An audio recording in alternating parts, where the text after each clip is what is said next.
այս մարդը ազգին ստրկացնում այդ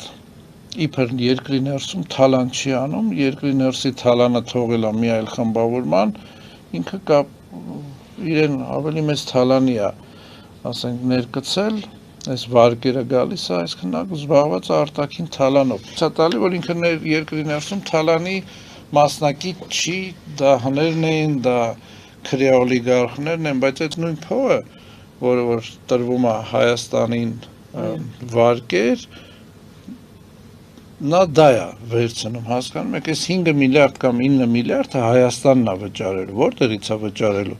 էլի վարկերով, հասկանում եք, Ամերիկայի Միացյալ Նահանգները կգան, թե չեն գա, ինչքան էլ ասեմ, որ այդ մոբիլ ատոմակայաններ, մենք այդ տեխնոլոգիան աշխարհում չկա, ես ասում եմ դա սուտ է, այդ մոբիլ ատոմակայանները շատ հաջող ձևով փորձարկված է, բարձր ճնշման, բարձր էքստրիմ միջավայրում, այսինքն սուզանավների վրա,